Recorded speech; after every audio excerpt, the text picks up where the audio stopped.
வணக்கம். இன்றைக்கி நம்ம பார்க்க போகிற சமையல் என்னென்னா ஒரு பிரேக்ஃபாஸ்ட் ரெசிபி தான் பார்க்க போகிறோம். அதாவது நல்லா புதுசுன்னு கோதுமை மாவு வச்சு பூரியும் காலிஃப்ளவர் உருளைக்கிழங்கு போட்டு ஒரு வெள்ளை குருமாவோ எப்படி செய்யலாங்கிறது பார்க்கலாம். இதுக்கு இந்த ரெண்டு காம்பினேஷனுமே சூப்பராக இருக்கும். உருளைக்கிழங்கு காலிஃப்ளவர் விருப்பப்பட்டால் நீங்கள் பட்டாணி சேர்த்து கூட பண்ணலாம். ஸோ பூரிக்கு வந்து இது நல்லாயிருக்கும். ஸோ வாங்க இந்த பூரியும் வெள்ளை குருமாவும் எப்படி செய்யலாங்கிறத பார்க்கலாம். இப்போ தேங்காய் பேஸ்ட் ரெடி பண்ணிக்கலாம். 1/4 மூடி துருவன தேங்காய், 5 முந்திரி பருப்பு, 1 டீஸ்பூன் கசகசா, ஒரு சின்ன துண்டு பட்டை, ஒரு ஏலக்காய், 2 கிராம்பு, காரத்துக்கு ஏற்ற மாதிரி பச்சை மிளகா, 1 டேபிள் ஸ்பூன் சோம்பு, இது எல்லாத்தையுமே நல்லா நைஸாக அரைச்சிக்கலாம். ஒரு குக்கர் எடுத்துக்கலாம். குக்கரில் தான் வந்து குருமா செய்ய போகிறோம். வந்து தேவையான அளவுக்கு எண்ணெய் சேர்த்துக்கலாம். இதுக்கு நெய் சேர்த்திங்கன்னா நல்லாயிருக்கும். தேங்காய் எண்ணெய் சேர்த்திங்கனாலும் சூப்பராக இருக்கும். எண்ணெய் சூடானது பட்டை, கிராம்பு, ஒரு கல்பாசி, கொஞ்சமாக கருவேப்பிலை, 1 டீஸ்பூன் சோம்பு, பிரியாணி இலை, ஸ்டார் அனீஸ் எல்லாம் சேர்த்துக்கலாம். நீளமாக வெங்காயம் சேர்த்துக்கலாம். ஒரு 10 இலை புதினா சேர்த்துக்கலாம். இது கூடவே மீடியம் சைஸாக சின்னதாக 2 தக்காளி எடுத்துக்கேன். பெருசாக இருந்தால் ஒன்று போதும். தேவையான அளவுக்கு உப்பு சேர்த்துக்கலாம். 1 டீஸ்பூன் இஞ்சி பூண்டு பேஸ்ட் சேர்த்து வதக்கிக்கலாம். இப்போ தக்காளியில் ரொம்ப மசிகிற அளவுக்கு வதங்குறன்னு அவசியம் இல்லை. இப்போ பார்த்திங்கன்னா மீடியம் சைஸாக 2 உருளைக்கிழங்கு வேக விட்டு நல்லா நறுக்கி வச்சுருக்கேன். நல்லா குழையிற அளவுக்கு வேக விடணும். இப்போ அதே மாதிரி நல்லா ஒரு 2 கைப்பிடி அளவுக்கு காலிஃப்ளவர், உப்பு சுடுதண்ணி ஊற்றி நல்லா ஒரு 5 நிமிஷம் ஊற வச்சுட்டேன். இதுக்கு வந்து மஞ்சத்தூள் போடலை, வெள்ளையாக வைக்கிறதுனால மஞ்சத்தூள் வந்து போடலை. இப்போ இதையும் சேர்த்துக்கலாம்.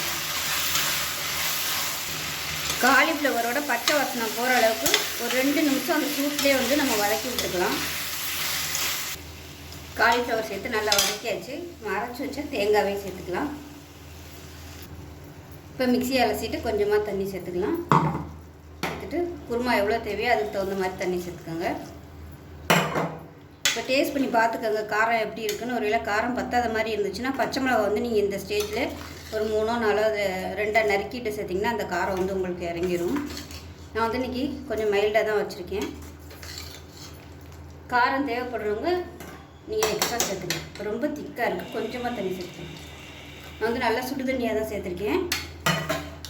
இப்போ கலந்து விட்டுட்டு உப்பு செக் பண்ணி பார்த்துக்கலாம். உப்பு எல்லாமே கரெக்டாக இருக்குது. இப்போ மூடி வச்சுக்கலாம். மூடி வச்சுட்டு நல்லா ஒரு 2 விசில் விட்டு ஸ்டீம் போனதுக்கப்புறம் பார்க்கலாம். இப்போ இந்த சைடு பார்த்திங்கன்னா பூரி செய்கிறதுக்கு மாவு ரெடி பண்ணியிருக்கேன். 3 கப்பு கோதுமை மாவு, ஒரு 2 டேபிள் ஸ்பூன் ரவை, 1 டீஸ்பூன் எண்ணெய், கொஞ்சம் உப்பு, 1 டீஸ்பூன் போல் ஜீனி, இது எல்லாமே சேர்த்துக்கேன். எல்லாத்தையும் நல்லா கலந்துட்டு இப்போயும் நம்ம சப்பாத்தி பிசைகிற மாதிரி நல்லா கொஞ்சம் சப்பாத்தியோட கொஞ்சம் டைட்டாகவும் நல்லா சாஃப்டாகவும் பிசைஞ்சிக்கலாம்.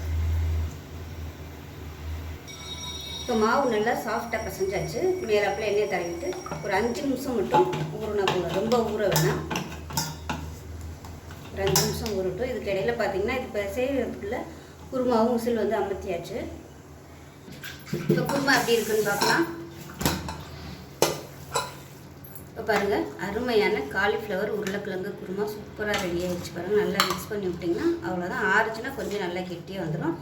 பூரிக்கு அருமையாக இருக்கும். இப்போ பூரியை வந்து போட ஆரம்பிச்சிடலாம்.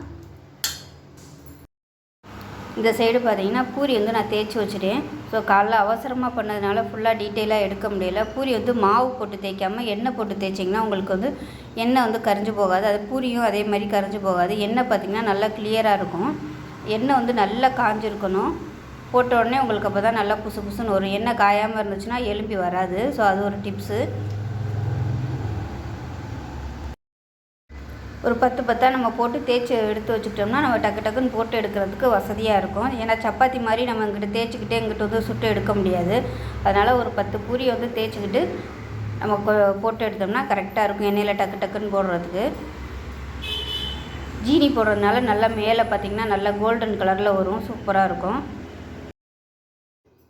இப்போ பாருங்கள், அருமையான சூப்பரான பூரி ரெடி ஆயிடுச்சு. காலிஃப்ளவர் உருளைக்கிழங்கு குருமாவும் ரெடி ஆகிடுச்சு. ஸோ ரொம்ப சூப்பராக இருக்கும். நான் இன்னொரு வீடியோவில் இதே மாதிரி மட்டன் வெள்ளை குருமா எப்படி செய்கிறதுன்னு போடுறேன். பூரிக்கு வந்து அது சூப்பராக இருக்கும். மட்டன் உருளைக்கிழங்கும் போட்டு பண்ணோம்னா அட்டகாசமாக இருக்கும். கல்யாண வீடுகள்லாம் அது மாதிரி செய்வாங்க. ஸோ இந்த வீடியோ பிடிச்சிச்சின்னா லைக் பண்ணுங்கள், கமெண்ட் பண்ணுங்கள், சேனலை சப்ஸ்கிரைப் பண்ணுங்கள், பக்கத்தில் உள்ள பெல் பட்டனை ப்ரெஸ் பண்ணுங்கள். நன்றி.